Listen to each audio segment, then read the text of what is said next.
Chili's, or I try to local independently owned restaurants. Same here, man. As much as possible. I mean, occasionally, as much as possible. Yeah, man. I mean, I can't think of the last time. I mean, I guess chain I go to is a Houston chain. Yeah, I mean, I guess Papa's or right. Yeah, it's like it's not a national. Yeah, chain. I mean, not a chili. Nothing is chili. I'll be honest. Chili's does a great job. John is clearly never lking for a Chili's endorsement. Right, apparently, yeah. I just said, or a Chili's lawsuit actually is more of a concern. Actually, I guess. Yeah. Wow. No, Chili. I mean, they do a great job, but I mean, I do try to support. Of course, this goes back to the magazine and all the mom and pops and all the independently owned restaurants that really supported me. I mean, and I mean, we worked with national brands too, but I hate Chili's.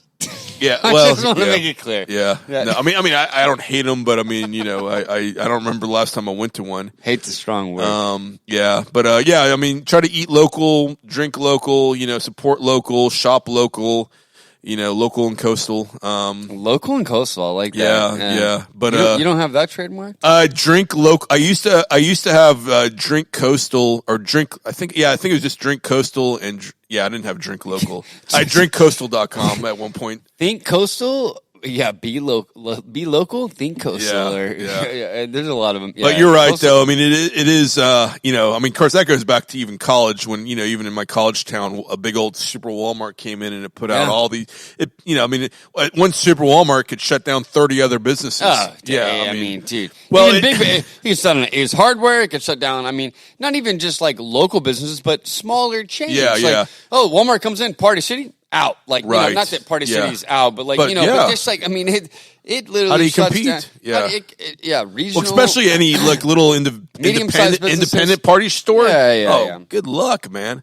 Well, and of course, another example of it's Amazon's world. So, obviously I've pivoted into real estate. There's Amazon now does home warranties.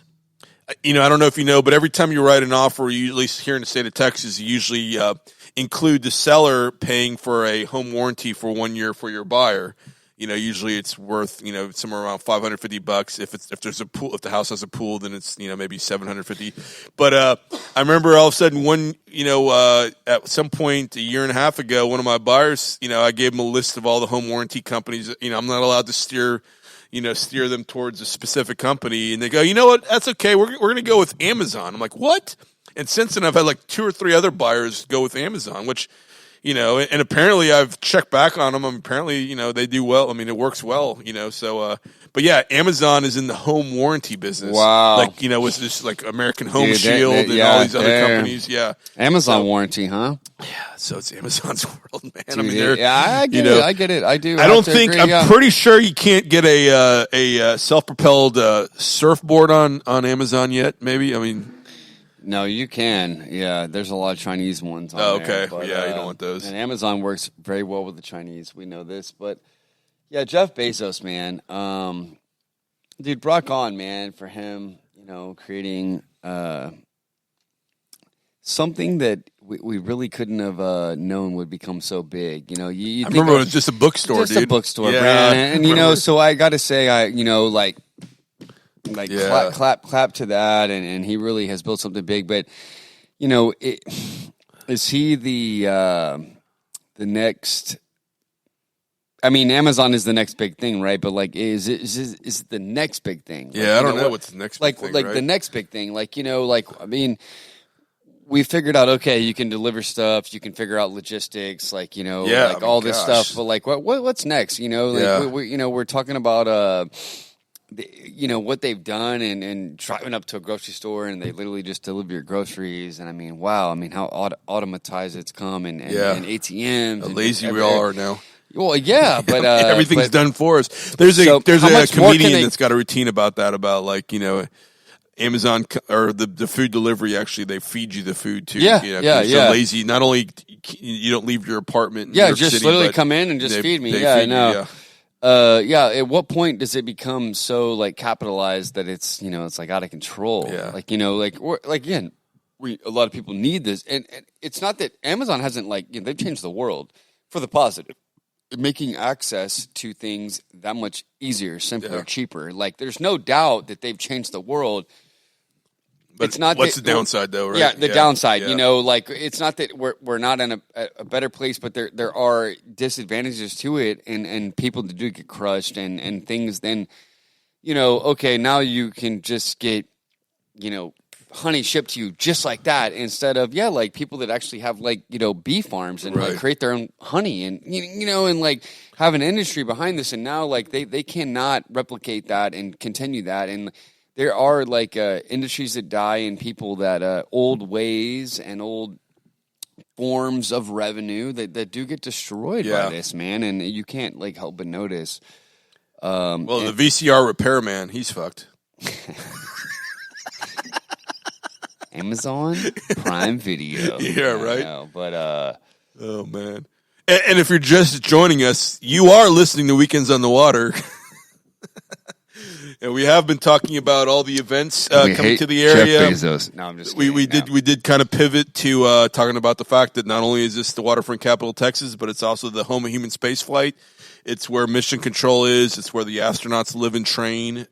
You know, it's for many years. Yeah, like since literally almost the mid 50s. Yeah, since you know, the early Gemini program is when mission control. It's pretty incredible. They used to live in John's neighborhood. Actually, that's true. Yeah, actually, I live about 10 doors down from the house that Neil Armstrong lived in when he landed on the moon. Technically, it's incredible, man. Yeah, so live across the street from the house that one of the Apollo command module pilots. Gosh, dang it. And these guys are legends. Yeah, dude. I mean, they literally like you think now it's going up as the shit, like.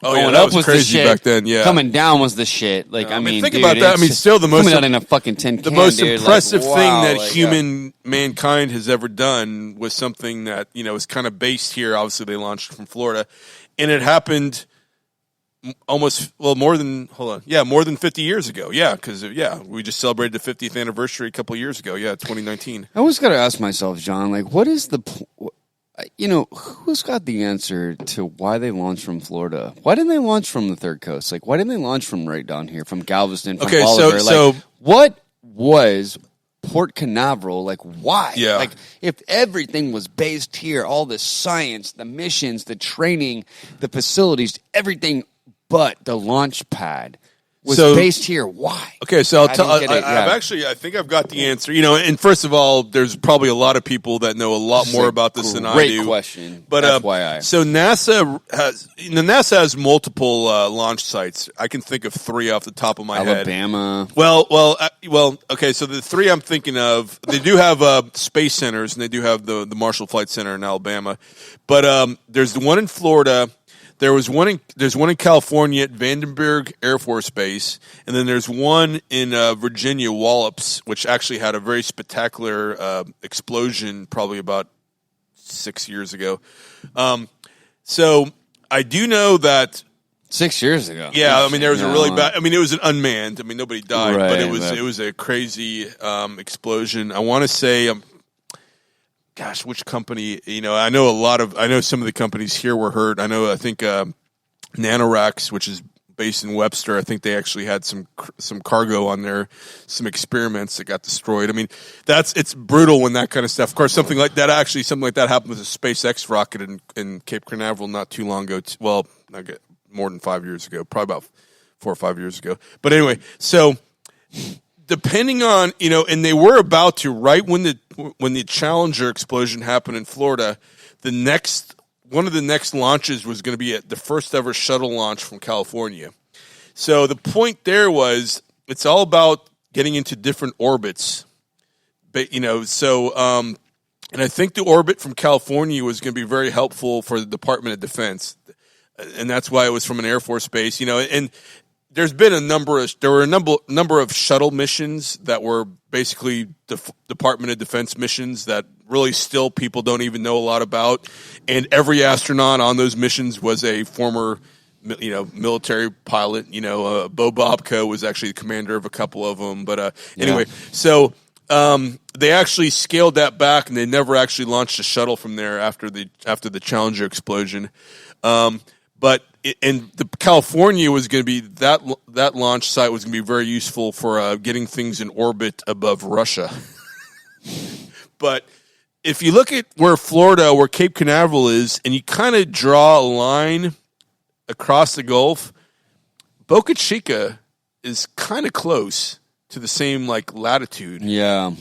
And so apparently that's like the ideal latitude from what I understand. I mean, I'm no rocket scientist. Barometric pressure and latitude. But there is some that's part of the deal is that you get into a different orbit based on where you launch from, I guess. Like I think, like there's an Arctic orbit that's a little further up. Got to go through some more stuff. Yeah, that's why. So I think that is part of the reason. Now, I've read a couple books on the funnier question is why did Mission Control end up in Houston? Yeah, was it just JBL? I mean, I'm sorry, LBJ. LBJ. Well, it was they joked about it because they kept. Originally, it was going to be like maybe in Tampa, and then they said no. Then maybe it was going to be somewhere like in Mississippi or Alabama. And I forgot. LBJ I forgot who it was. Said it was like it's like doing a puzzle or doing an exercise when the answer was already known. They had to create the basically the protocols to match what they wanted the answer to be, which was Houston. It was political. I mean, they put Mission Control here for political reasons, and then they kept increasing the distance it had to be from the launch site until it got to Houston. And there's even, there's two books that talk about that a lot: Riding Rockets, and then also Barbier, the famous the guy who covered every single space shuttle launch, and I think he might have covered every U.S. NASA launch from maybe even the Gemini or the Mercury, Jay Barberet. I think he's since passed, unfortunately. But he wrote a book with Alan Shepard and one other person that I've read, and that was really probably told the best story about just how funny it was that we where we are right now. I mean, literally we're a mile and a half from Mission Control right now. Literally. Yeah, I mean, literally just around the lake. Yeah. You can actually see. Yeah, you can kind of see. Yeah, you can see some of the tall NASA buildings from where we are. But it was such a political thing, and of course, then also the other joke is when they all got here and they got attacked, by mosquitoes. Yeah. So, but yeah, there's a lot of good books about talking about that. But it was a very political reason why we are the home of human spaceflight. But it's worked, man. I mean, it's so. Yeah. Yes, but it's worked. I just noticed that the phone that we're streaming live through just got low battery, but I think we're good. We got 10%. All right. This is we're streaming through an iPhone 8. Boom! That's how we do it here. That's how we do on the it, water, dude. Yeah. We got the old technology and the new technology. It's all we need, man. All good, all we baby. need. Yeah. I knew this phone would come in handy, but yeah. Cheers, John. Heavy hands, man. Heavy hands. Yeah, heavy hands. Spittle Tap Brewery, Houston, Texas. I think we've had a couple Spittle Taps tonight. We have, man. We're gonna have some Spinal Tap guests on soon, I think. Right? Of course, now it's former Spinal Tap people. We need to go out there. We need to get on the scene again. Yeah, actually, we should do a Weekends in the Water from a brewery. This equipment's done at least 3 or 4 or 5 live shows from breweries. But but we haven't done one for Weekends in the Water yet, so we need to do that. Yeah. Actually, maybe we should just go to Saloon Door next, or we'll go to Saloon Door, Galveston Island, Galveston Bay's about to they're about to open a new facility. Yeah, wow. Yeah, so a lot of exciting stuff. But yeah, so we covered the events coming. Some events, beautiful weather. We talked a lot about NASA, human space flight, but I love it. Yeah, that's a passion. But yeah, like I said, the Starliner. They bring in spacecrafts on the water right down the street from us, so we right, yeah. I mean, we just can't help it, cover it and be a part of that. So, yeah, I mean, I drive on the water by NASA every day. Oh yeah. No, I do too. Yeah, every day I literally pass NASA and pass Clear Lake, and it's that Clear Lake opens to the 7 seas, baby. So yeah, I mean, we can't help it, say something about it. Absolutely.